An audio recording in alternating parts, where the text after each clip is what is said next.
Hello बच्चों, इस video के जरिए मैं आपसे कक्षा 10 जो आज हमारा अर्धवार्षिक परीक्षा हुई है सामाजिक विज्ञान की, उसके बारे में चर्चा करने जा रहा हूं, जो कक्षा 10 के लिए है, अर्धवार्षिक राजस्थान आरबीएसई बोर्ड के लिए। पहला प्रश्न हमारे से पूछा गया है कि भारत में राष्ट्रीय उपभोक्ता दिवस कब मनाया जाता है। तो बच्चों इसका जो आंसर आएगा 24 दिसंबर होगा। देशों के तीव्र एकीकरण की प्रक्रिया क्या कहलाती है। तो इसे हम बच्चों वैश्वीकरण के नाम से जानते हैं। तीसरा क्वेश्चन है, कॉर्न लॉ किस देश में लागू किया गया। इसका आंसर बच्चों ब्रिटेन है। JN टाटा ने भारत में प्रथम लौह एवं इस्पात संयंत्र कहाँ स्थापित किया। तो जमशेदपुर, ऑप्शन नंबर ए जो है इसका राइट आंसर है। अगला प्रश्न है बच्चों, विश्व में सर्वप्रथम मुद्रण की तकनीक किस देश में विकसित हुई थी। चीन में। क्वेश्चन नंबर 6 है बच्चों, निम्न में से किस प्रांत में सीढ़ीदार खेती की जाती है। तो बच्चों इसका जो सही आंसर होगा वो होगा हमारा उत्तराखंड, यानी ऑप्शन नंबर डी। इसी प्रकार बच्चों हम अगले क्वेश्चनों की तरफ चलते हैं। तो हम देखते हैं कि हमारा जो अगला क्वेश्चन नंबर 7 है वो है, काली मृदा पर मुख्य रूप से कौन सी फसल उगाई जाती है। तो कपास। वन्यजीव संरक्षण अधिनियम किस वर्ष लागू किया गया। तो इसका आंसर होगा बच्चों 1972, ऑप्शन नंबर ए। इसके बाद है, इनमें से कौन सी एक फलीदार फसल है। तो बच्चों समस्त जो दालें हैं वो हमें पता है कि ये फलीदार जो है फसल होती हैं। क्वेश्चन नंबर 10 है हमारे पास, भारत में प्रथम रेलगाड़ी कब चलाई गई। तो 1853 में भारत में पहली बार जो है वो रेलगाड़ी चलाई गई थी। इसके बाद है बच्चों हमारे पास, भारत में करेंसी नोट जारी किसके द्वारा किए जाते हैं। तो बच्चों RBI जो है, यानी रिजर्व बैंक ऑफ इंडिया द्वारा जो है वो नोट जारी किए जाते हैं।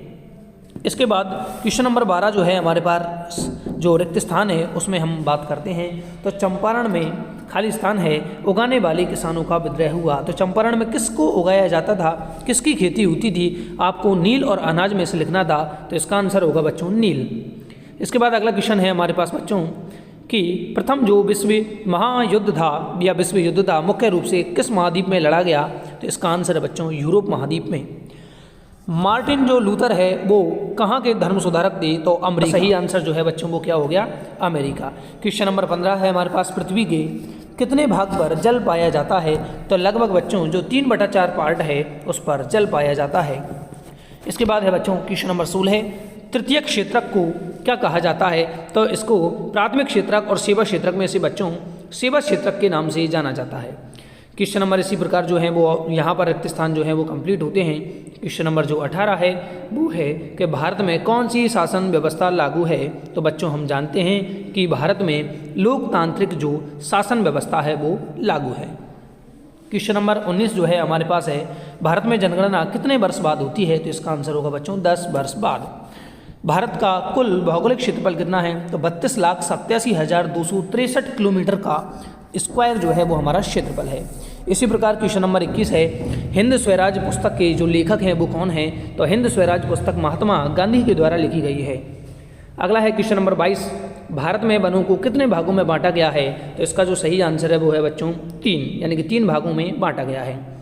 इंग्लैंड का कौन सा शहर फिनिशिंग सेंटर के नाम से जाना जाता है। तो लंदन इसका आंसर है। भारत में पहली सूती कपड़ा मिल कहाँ लगी थी। इसका आंसर है बच्चों मुंबई। इसी प्रकार बच्चों अगला क्वेश्चन है, पंजाब केसरी का प्रकाशन किसने किया था। बेल्जियम की राजधानी। अच्छा, बेल्जियम की राजधानी बच्चों इजी क्वेश्चन है, ब्रुसेल्स।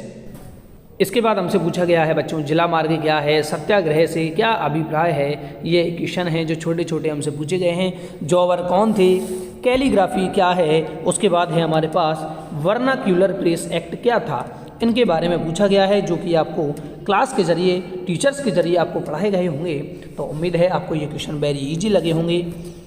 इसके बाद हमसे पूछा गया है बच्चों, पारिस्थितिकी तंत्र किसे कहते हैं। तो साइंस के अनुसार अगर मैं बात करूं तो जैविक और अजैविक घटक मिलकर किसका निर्माण करते हैं बच्चों, इकोसिस्टम का निर्माण करते हैं।